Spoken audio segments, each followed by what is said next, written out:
Hi guys, welcome to my channel. So today we are looking at magnesium and its reaction in air. So this is chemistry. Now we're just going to go straight into it. Please like, share and subscribe. Right, question 1 says, the figure below shows magnesium burning in air. Now that's an image there. And that there is heat, and that's magnesium. Now if you look at that image, I don't know if it's clear enough, but you can see like smoke, something that looks like smoke just being given off, that whitish substance around there. Okay, now the question then says, look at the figure above. How can you tell that a chemical reaction is taking place?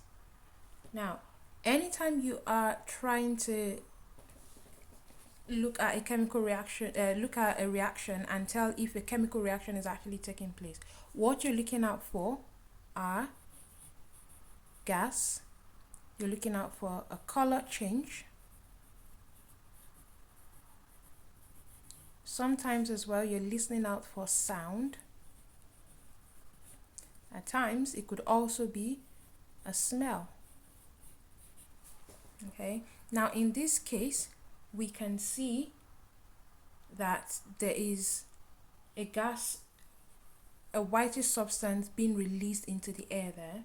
So that way you can either say that there was a flame, okay, or you can say that energy was given out, okay, or even a new substance is being formed, because your solid is there but a new substance is being released, almost like a gas there. So I would just say there was a flame. Okay, now B says, name the product from the reaction of magnesium in the figure.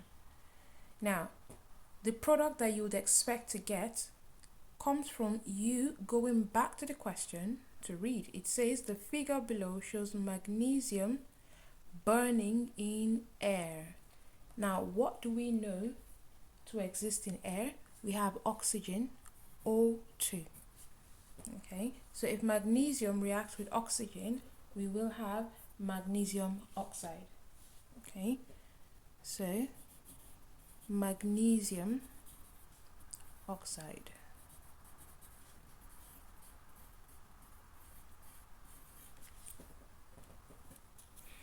Now the next question here says, the magnesium needed heating before it would react. Okay, so for the magnesium to react, it needed to be heated, right? So it needed heating. What conclusion can you draw from this, right? So what does that tell you? The fact that you have to heat the magnesium for it to react. Now there are certain substances that once you leave them open, you expose them to air, they start to react immediately. Okay, you don't even need to apply heat, right? But in this case, you need to apply heat for that reaction to occur. Now that means that you need a minimum energy. Okay, so that's the energy that is required for a reaction to take place. Now if you then need to add heat, then that means you need a high activation energy. Okay, so for this case, we will say that the reaction has a high activation energy. But if we look at the back here, they've given us options. They said the reaction is reversible. Well, the reaction being reversible has nothing to do with applying heat. Okay, they said the reaction is exothermic. Now what are exothermic reactions? Exothermic reactions are reactions that when they happen, heat is given off. Okay, so for it to happen, it has to give off heat. So exo, external. Okay, so it gives off heat. And thermic means heat, thermal. Now magnesium has a high melting point. Well, that wouldn't be right, okay, because here the magnesium is reacting with the oxygen, so we're not on about the melting point here. So here it requires a high activation energy. So it has a high activation energy. That would be the right option here. D, a sample of the product from the reaction in the figure above was added to water and shaken. Universal indicator was added. The universal indicator turned blue. What is the pH value of the solution? So a sample of the product from the reaction, right? So the product, what was produced was magnesium oxide. Okay, if we remember that, magnesium oxide, right? That is what was produced. Now a sample of that magnesium oxide was added to water. Water is H2O, okay, and shaken. Okay, so basically mixing it up together. Then a universal indicator. A universal indicator is an indicator that is being used to tell you if a substance, a solution or a substance is acidic or basic. Okay, so the universal indicator turned blue. What is the pH value of that solution? Now we know that if you look at on a pH scale, right? So the closer it is to 1, the more acidic it is. And then we have pH scale runs from 1 to 14. 14 is the most basic. And this one is the most acidic. Okay. Now on this side, you expect it to be blue, very blue. And on this side, very red. So because it turned blue, the largest number we have here is 9, so we will say it's acidic. We'll say it's basic, right? Now this is 7. 7 always means neutral, and this is very acidic. Okay, same thing with 4. So the closer you are to 1, the more acidic it is. The further away from 1, the more basic it is. So which is why it is blue. Why are nanoparticles effective in very small quantities? So here we've been given options and required to tick a box. Okay, so it says they are elements. Well, just because they are elements does not mean that they are effective in small quantities. Them being elements has nothing to do with that. So many elements that exist, but they don't have to be in a small quantity to be effective. Now, here they are highly reactive. Okay, so we could say that they are highly reactive, but not really. Not all nanoparticles are not always very highly reactive. They have a low melting point. No, this has nothing to do with their melting points. Okay, but they have a high surface area to volume ratio. Now that is why they are effective. Now high surface area to volume ratio just basically means that every part of it, so it's like if you had your hand folded like that, okay,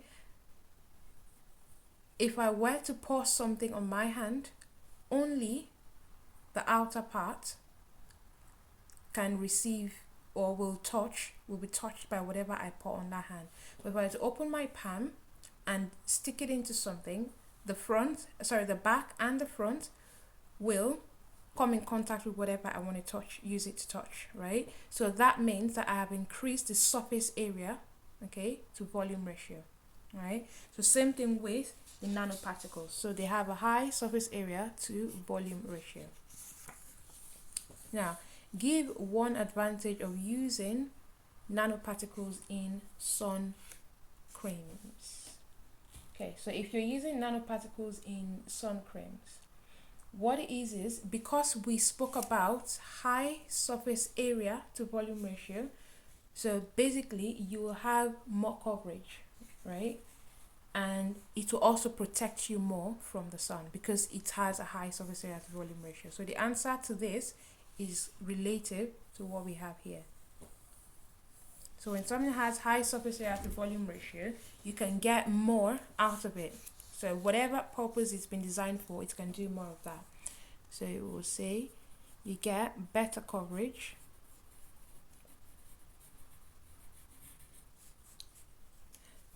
and you relate your answer to the question, you get a higher protection from UV rays. Next one says, give one disadvantage of using nanoparticles in sun creams. Okay, now the one disadvantage that you can have is that, to be honest with you, it's a form of chemical, right? So applying chemical to your body, okay, could damage the cell. Okay, now also because it's a form of chemical as well, it could get released into the environment. So picture you having a shower and then it washes off and things like that. So that gets released into the environment. So possible damage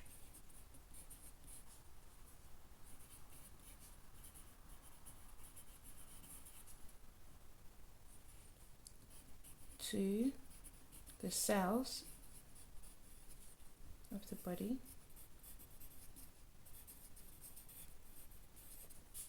and harmful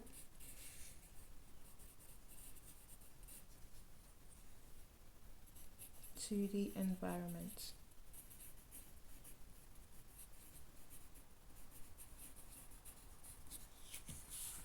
And then H says a coarse particle has a diameter of 1 × 10 to the power of -6 meter. A nanoparticle has a diameter of 1.6 × 10 to the power of -9 meter. Calculate how many times bigger the diameter of the coarse particle is than the diameter of the nanoparticle. So the coarse particle is bigger than the nanoparticle, but how many times bigger? Okay, so it will be the nanoparticle times what will give you the coarse particle. Okay, so to find this, it would then be the coarse particle divided by that of the nanoparticle. So 1 × 10 to the power of -6 divided by 1.6 × 10 to the power of -9. And if we were to punch that into our calculator, we would say it is 10 to the power of 3 times bigger. Right, we're going to stop here. Please like, share and subscribe, and I'll see you in my next video. Bye.